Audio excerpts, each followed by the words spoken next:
Well, hey, I'm Bishop. And I'm Dr. Steph. And we're so glad to have you connected to this YouTube channel. We are so excited that you've chosen this space to come and to just hear what we share each and every single week. And we are so blessed to have so many people that have become a part of this community, right? Yeah. Thank you for following. Thank you for watching. We appreciate it so much. So make sure you subscribe right now to this channel. Make sure you like and comment, be engaged, and follow my wife, Dr. Steph Walker, on Instagram. Follow me right here at Joseph Walker 3 on Instagram. Go to our website, josephwalker3.org, for more books and content, other things. Find out when we'll be in your area. We just would love to just connect with you. We appreciate it so much. We also are just appreciative of the opportunity that many of you have given to us to just bring more content. You're saying, bring it, Dr. Steph, bring it, Bishop. So we're going to bring it today. All right. We're going to talk about something that everybody deals with. Conflict. Da, da, da, da. So you mad? You ever get mad at me? All the time. I tell you what, we get mad at each other. Sometimes people think, when they see you out in public and you got your game face on, sometimes, let's be honest, sometimes we just got out of the car and we were fussing. Oh my God. And then you see people come, you're like, hey, God bless you now. God bless.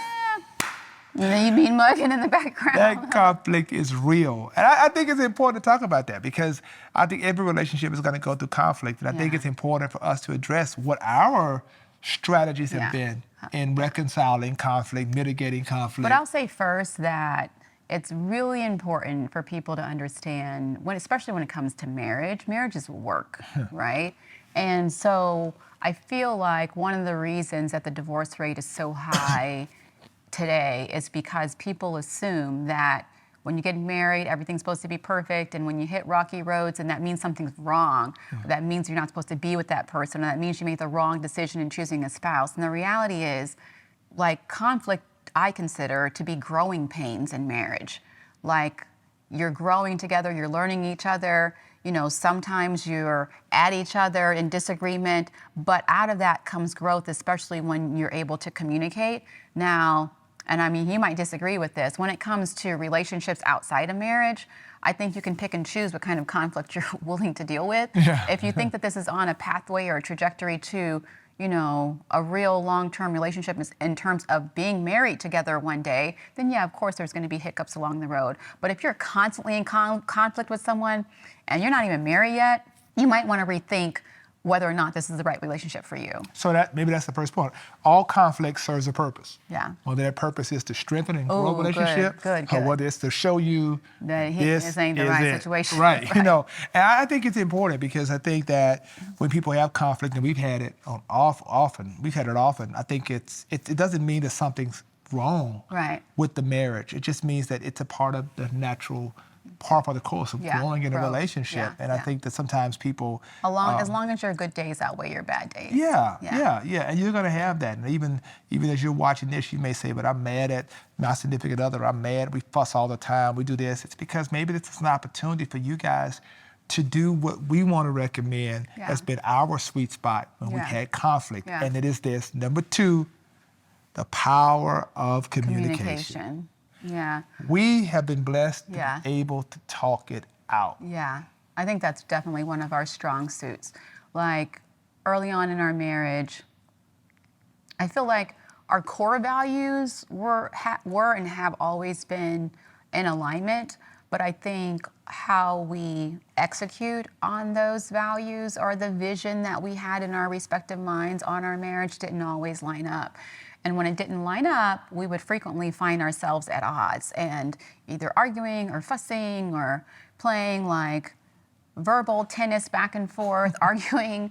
And I think that just really led to some we'll just call it heated debates. I mean, we were fussing and fighting, but we'll call it heated debates for the purposes of YouTube.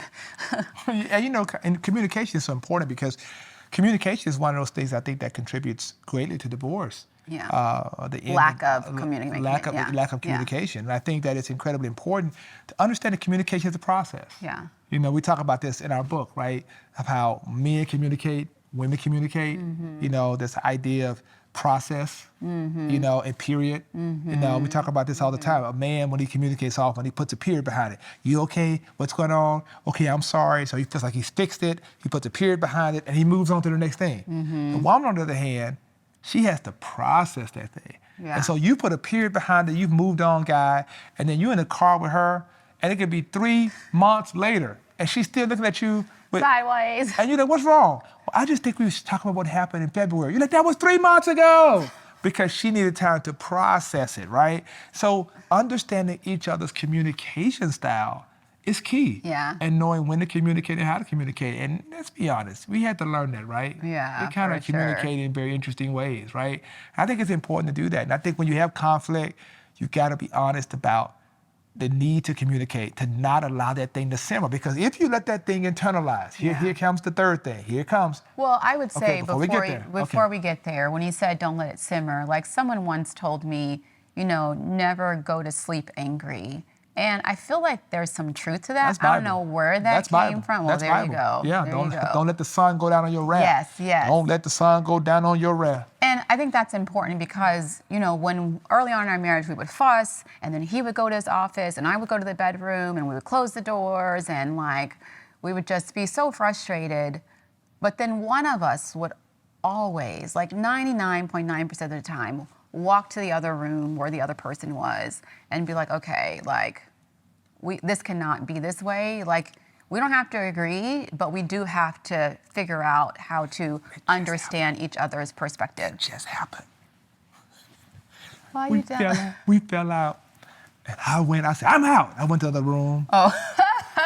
You don't have to leave, I'm gonna leave. She went to the other room. And next thing you know, I saw her little light on her phone, come in the bedroom looking for me. I'm like, oh, she wants to talk it out.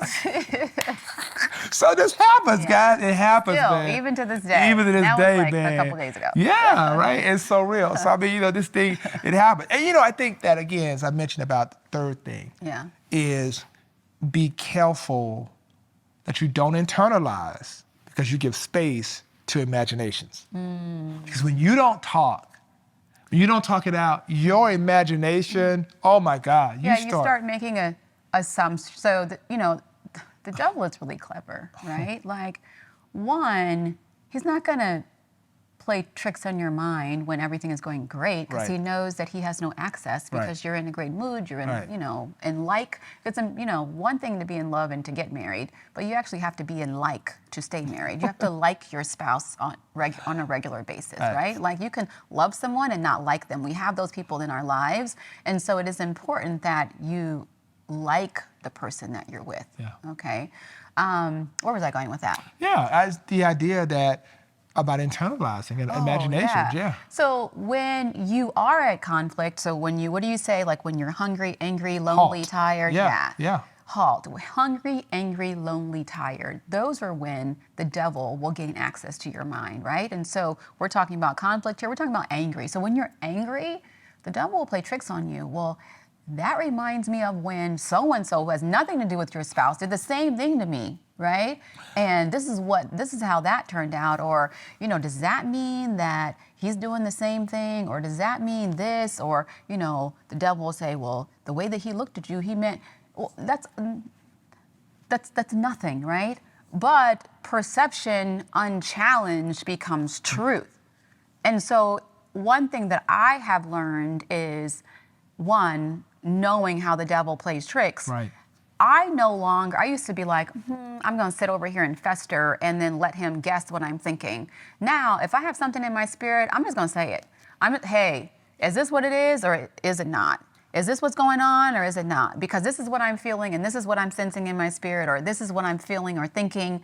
And so he has the opportunity to address all of my concerns as opposed to making him guess why I'm upset or guess what's bothering me. And I think it's why the Bible says we should cast down imaginations and every high yeah. thing that exalts itself. Yeah. Because the enemy, man, will create these images and have you amplifying things that are very minor. You know, I can say I'm gonna leave and take a drive, and she's thinking I'm about to leave the family and pack up with the U-Haul. And I mean, it could be anything. And so you really have to be careful that you don't internalize and that you truly communicate with the person you're having the conflict with and address the elephant in the room, deal with that stuff, and go to the core of it and be willing to address it. Now, here's the thing we learn, and we learn it the hard way.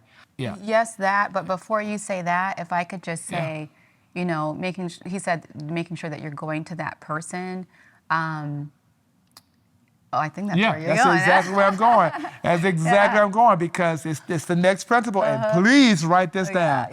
Keep your conflict confidential, because you can't trust everybody with what you're dealing with in your own relationship and your own marriage. Some people don't have the capacity to handle your conflict. So you think you're confiding in someone, you're thinking that they can handle it, and all of a sudden now you're gonna be in conflict with them because now they have now created a whole narrative about you, about your spouse, about your friend. And so it's like it's all muddy, and now it's just best sometimes to just deal with stuff in the confines of your own relationship. And it's not just about friends, it's also about family or what have you. Like for us, what goes on in our home stays in our home. And I mean, we've had to learn that the hard way. Like there was an episode where, I confided in a friend and they just really couldn't handle the fact that we weren't perfect. Guess what, y'all? We ain't perfect. Guess what? We ain't perfect. That's real. But I thought that they were friend enough to handle that. And in an ideal world, like many of us do have those dear friends that we can confide. I think it is important to be able to identify one or two people that you can confide in safely, but it's not everybody. Everybody cannot handle your truth. Everybody cannot handle information. And I would also be weary about speaking to family members about what's happening in your home. And I'm not saying him not speaking to his family. I'm not in, and clearly I wouldn't say, well, I guess I am. I mean, let's be transparent here. If he makes me upset and I go run and tell my mom and my sister and my brothers and cousins that he's making me upset, what are they going to? I come from a big family. 12 uncles on my dad's, 12 aunts and uncles on my dad's side, 8 on my mom's side, second and third, fourth cousins. We got a whole military coming down getting him. I mean, that's how we act as a family, like one for all and all for one.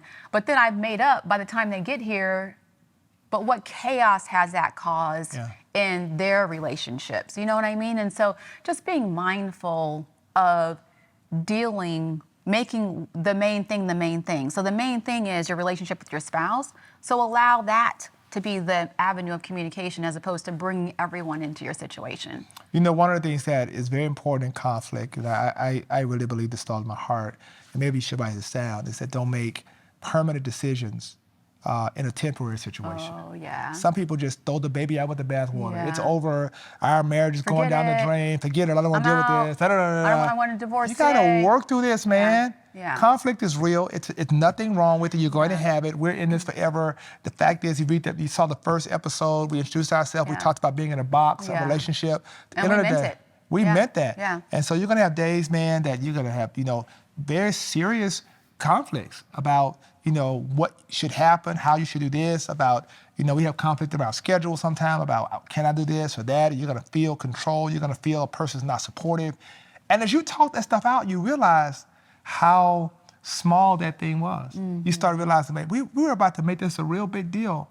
We communicated about it and we realized how small this thing was. Talk that thing out. And I think that's important. So maybe you're watching us now and you're like, I need to go and talk to my boo, talk to my friend. I need to have a conversation about why we're in this place. Because I think you cannot fix what you're not willing to face. And also, I will just add, counselors. Counselors in marriage are your friends. Yes. Like, it's just about finding one that fits you and your relationship. Like, we're really big on Christian counselors, making sure that people who are guiding us have the same values that we have. We made a decision early on in our courtship that before we got married, we decided that for the first 2 years of our marriage, we would commit to marriage counseling, because that's when most people hit the rocky roads in terms of transitioning and trying to understand one another. And we held true to that. I mean, we still have that same counselor, and here we are 14 years later, and we go in periodically for checks, and sometimes we go in crisis. Yeah. But it allows someone, a third neutral party, to help us kind of work through whatever those issues are that we're dealing with. And so don't be afraid. Just because you're going to counselor does not mean something is drastically wrong. You don't have to wait to go until, like, when you're on the verge of divorce or when your relationship is completely on the rocks. You know, just like you don't go to the, the mechanic, when your car's falling apart. You go for tune-ups, right? And so just thinking about your marriage, you take care of your marriage the way that you would take care of everything else that you own that is precious to you. I want to give this final principle, and I want this to really resonate with you, and I want to say it in a way I think you can really understand it, right? Listen carefully. We have children, and so it's important that you don't let your children get wet in your storm. Conflict that we have, and we had to work on this, because we would argue in front of our kids. Not always. Not always, but we'd have episodes, and then we realized our kids were absorbing that, and they're watching. And I remember early on as a child, some of the arguments my dad, even today, some of the arguments my dad and mom had. And you realize how that becomes an impression of how you deal with anger. How do you, and then if your coping mechanisms are played out in front of your children, then they adopt those.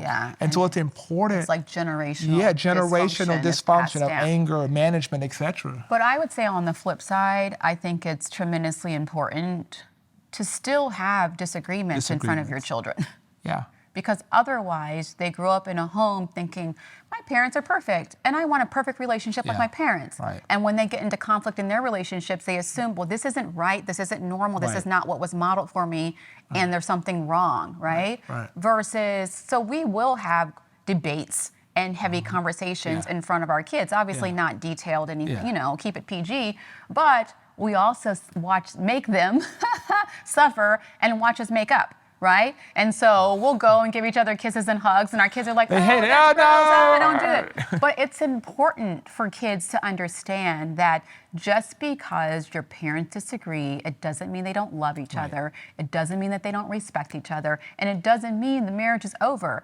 It simply means that two people with strong opinions can disagree. That's correct. Right? But they will also show and demonstrate their love and affection for one another. So I think there's a balance about what you allow your kids to be exposed to versus not. That's good. That's good. So listen, maybe you're having conflict. Maybe everything's wonderful, but you will have conflict. Yeah, you will. And the reason why we want to share this one today, because we want you to know you can manage it. You really can. And conflict doesn't have to always end in some final decision about your relationship being over. It doesn't have to end violently. Conflict can be resolved if you develop the proper coping mechanisms and you really communicate, you're honest about your feelings, and that you truly are willing to work together. Because it takes work. This takes work. It's like working. And it was funny, and sorry, I know I'm going on, but one of my girlfriends said, someone mentioned, marriage is work. Marriage is hard. Relationships are so hard. And then she paused and said, it's not if you're with the right person. And it's not that every day is going to be sunshine and roses, but there should be more sunny days than not when you're with the right person. Wow. See where I met this woman? See? Aww. God. See the head rub, all that. I love it. Thank y'all so much. Listen, I want to make sure you let us know how this particular episode has challenged you. Maybe you have questions. Write down in the comment section. We read them. And make sure you subscribe. Make sure you share this with somebody. Maybe you got a friend or a cousin, family member going through conflict. Send them this one and tell them, listen to this. Maybe it'll help you guys get through it, because you will get through it. Make sure you follow Dr. Steph. Follow me.